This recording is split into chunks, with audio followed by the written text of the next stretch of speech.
समानता का अधिकार का उल्लेख किन अनुच्छेद में है? अनुच्छेद 14 से 18। स्वतंत्रता का अधिकार का उल्लेख किन अनुच्छेद में है?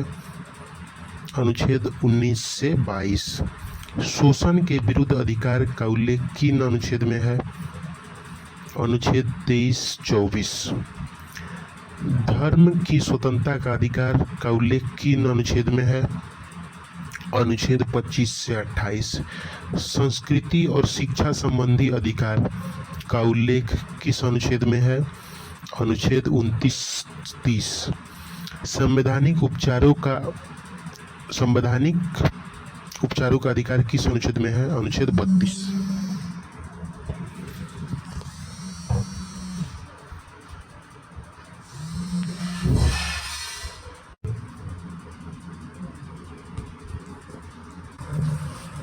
अनुच्छेद 14 में किस चीज का वर्णन है? अनुच्छेद 14 में विधि के समक्ष समानता और विधियों के समान संरक्षण का वर्णन है। अनुच्छेद 14 का मूल उद्देश्य क्या है? अनुच्छेद 14 का मूल उद्देश्य रूल ऑफ लॉ अर्थात विधि के शासन को स्थापित करना है।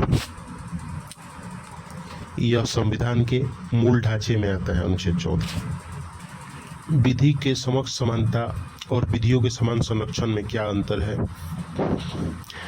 विधि के समक्ष समानता और विधियों के समान संरक्षण में निम्न अंतर है। पहला, विधि के समक्ष समानता ब्रिटेन से लिया गया है, विधियों का समान संरक्षण अमेरिका से लिया गया है। दूसरा, विधि के समक्ष सभी व्यक्ति के साथ समान व्यवहार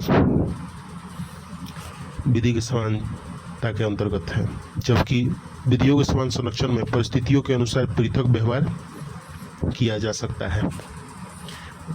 तीसरा, विधि के समक्ष समानता में भेदभाव का अभाव होता है, लेकिन विधियों के समान संरक्षण में भेदभाव किया जा सकता है। चौथा,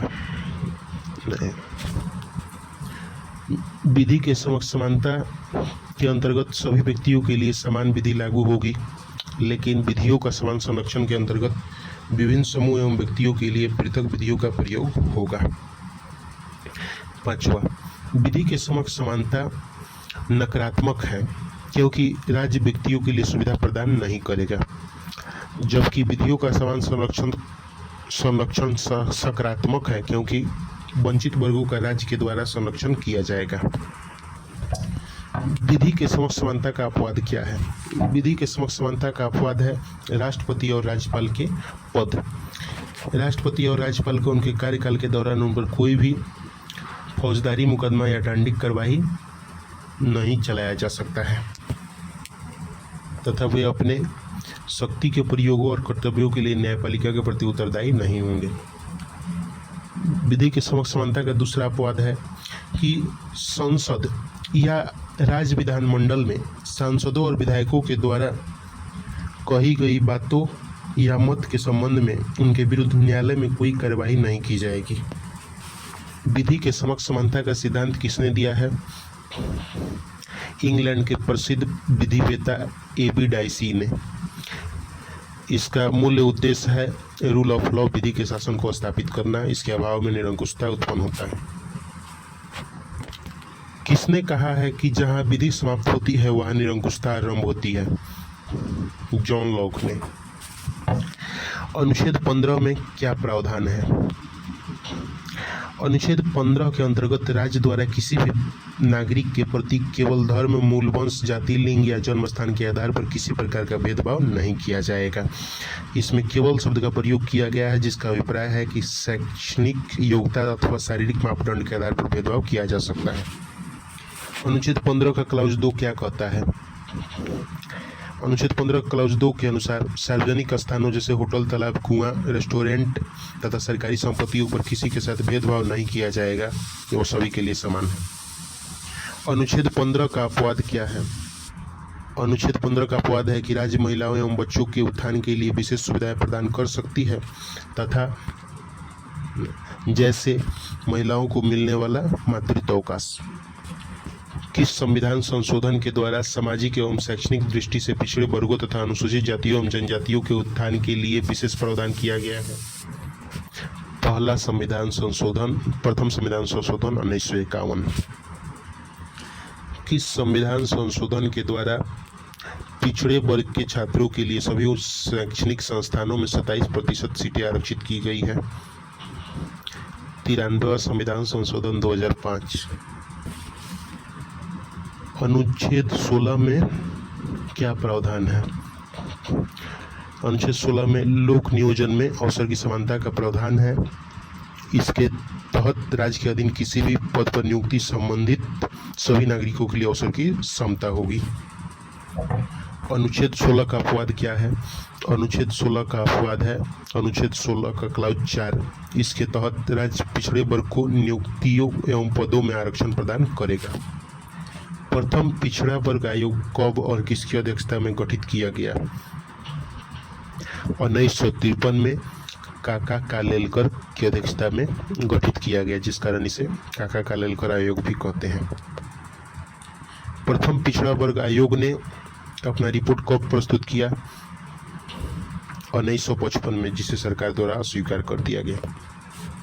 द्वितीय पिछड़ा वर्ग आयोग कब और किसकी अध्यक्षता में गठित किया गया? 1979 में बीपी मंडल की अध्यक्षता में, जिस कारण इसे मंडल आयोग भी कहा जाता है। द्वितीय पिछड़ा वर्ग आयोग अर्थात मंडल आयोग के गठन के समय प्रधानमंत्री कौन थे? मोरारजी देसाई। द्वितीय पिछड़ा वर्ग आयोग अर्थात मंडल आयोग ने अपना रिपोर्ट को प्रस्तुत किया 1980 में। मंडल आयोग के अनुसार कितनी जातियां सामाजिक एवं शैक्षणिक आधार पर पिछड़ी थी?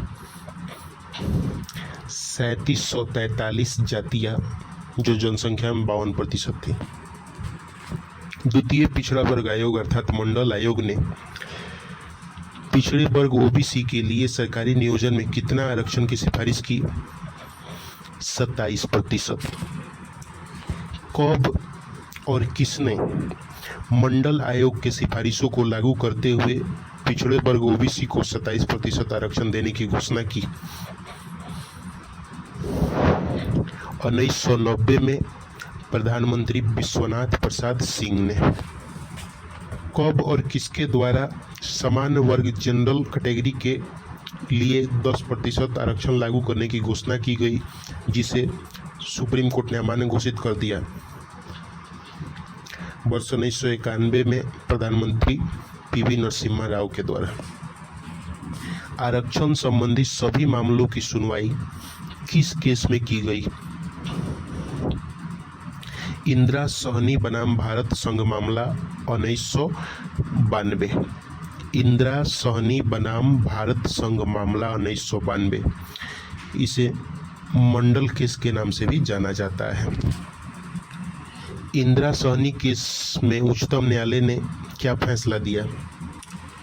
इंदिरा सहनी केस में उच्चतम न्यायालय ने पिछड़े वर्ग को दिए जाने वाले 27% आरक्षण को स्वीकार करते हुए क्रीमी लेयर का सिद्धांत दिया और उच्चतम न्यायालय ने कहा कि अन्य पिछड़े वर्ग के वैसे लोग जो क्रीमी लेयर से संबंधित है उन्हें आरक्षण का लाभ नहीं मिलना चाहिए। क्रीमी लेयर क्या है? जिनका वार्षिक आय 8 लाख से अधिक है वे क्रीमी लेयर के अंतर्गत आते हैं। इंदिरा सहनी बनाम भारत संघ मामले में सुप्रीम कोर्ट ने आरक्षण की अधिकतम सीमा कितना निर्धारित किया? 50%।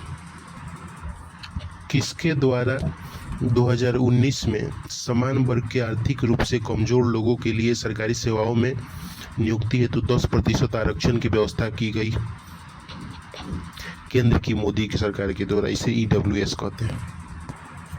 किस संविधान संशोधन के द्वारा सामान्य वर्ग के लिए 10% आरक्षण की व्यवस्था दी गई?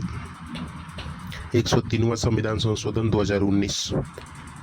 103वां संविधान संशोधन 2019 के तहत अनुच्छेद 15 और 16 में संशोधन कर कौन सा नया खंड जोड़ा गया? खंड 6 अनुच्छेद 17 में क्या प्रावधान है?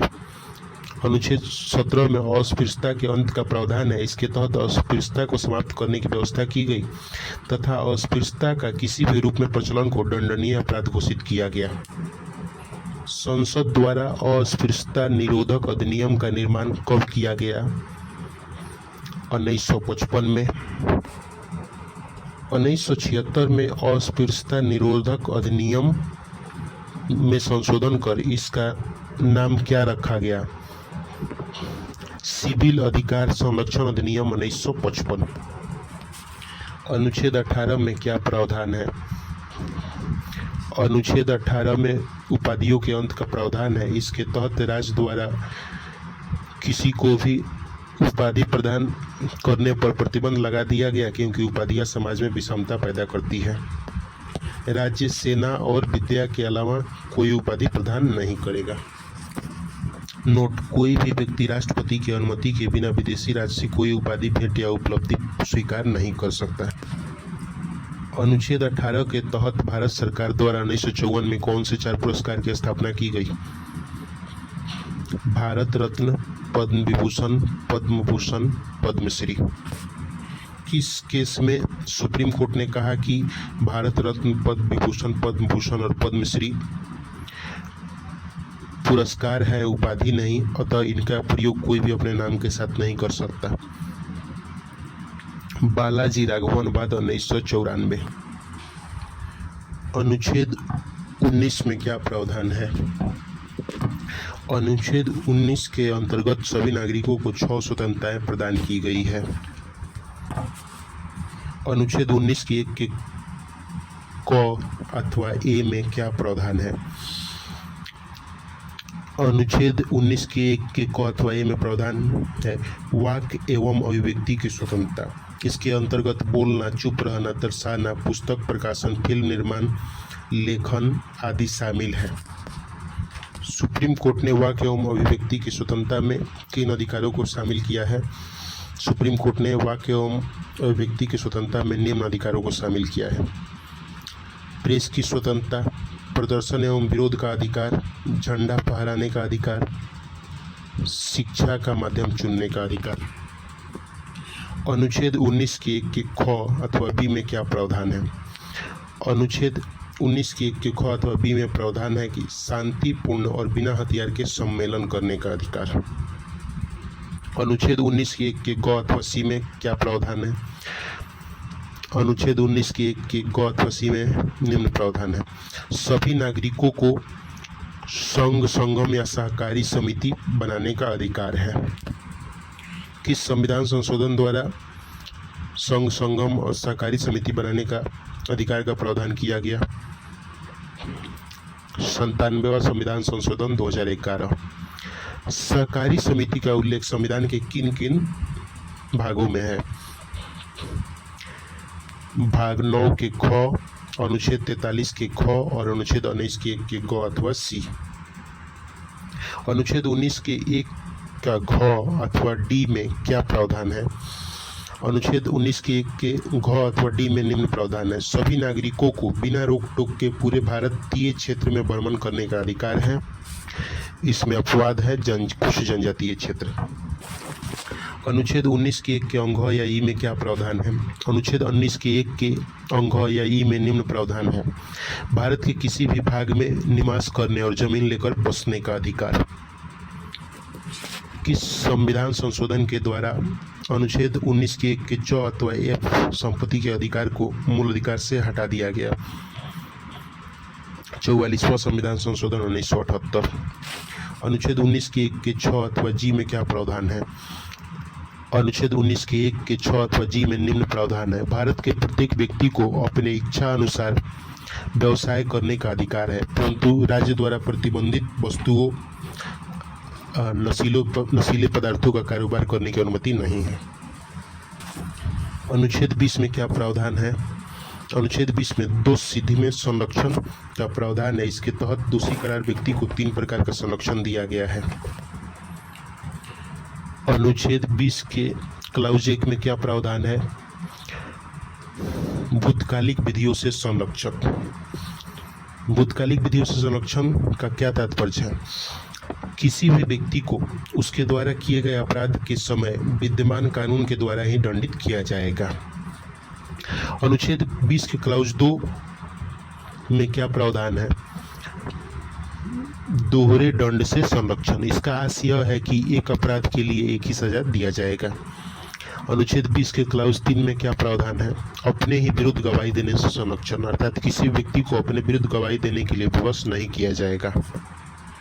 अनुच्छेद 21 में क्या प्रावधान है? अनुच्छेद 21 में प्राण एवं दैहिक स्वतंत्रता है।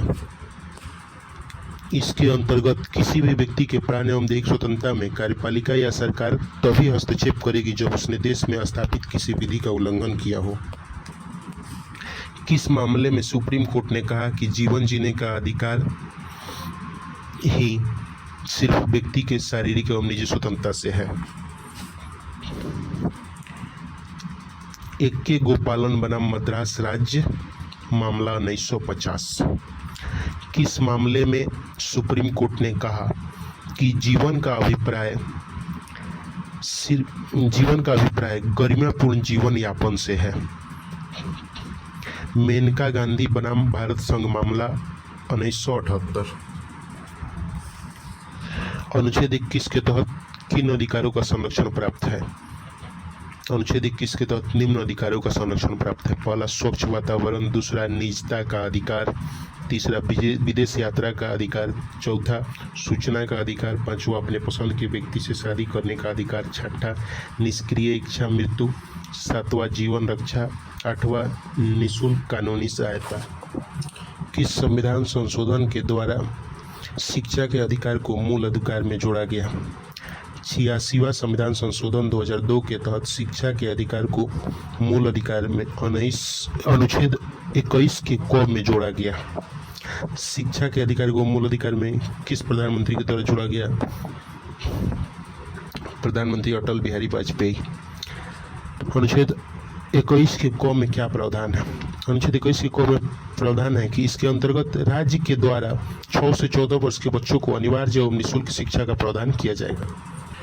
शिक्षा का अधिकार अधिनियम RTE कब और किसके द्वारा पारित किया गया? 2009 में प्रधानमंत्री मनमोहन सिंह के द्वारा। शिक्षा का अधिकार अधिनियम कब लागू हुआ? 1 अप्रैल 2010 से। अनुच्छेद 22 में क्या प्रावधान है? अनुच्छेद 22 में गिरफ्तारी से संरक्षण का प्रावधान है। इसके अंतर्गत अगर किसी व्यक्ति को सामान्य कानून के तहत हिरासत में लिया जाता है तो उसे निम्न अधिकार प्रदान किए गए हैं। पहला, गिरफ्तारी के कारण जानने का अधिकार। दूसरा, अपने पसंद का वकील रखने का अधिकार। तीसरा, 24 घंटे के अंदर न्यायालय या मजिस्ट्रेट के समक्ष पेश होने का अधिकार। नोट, इसमें यात्रा और अवकाश का समय नहीं जोड़ा जाता है। अनुच्छेद 22 के द्वारा दिए गए अधिकार किन लोगों को प्राप्त नहीं होता है? शत्रु देश के विदेशी नागरिक और निवारक निरोध कानून के अंतर्गत गिरफ्तार व्यक्ति।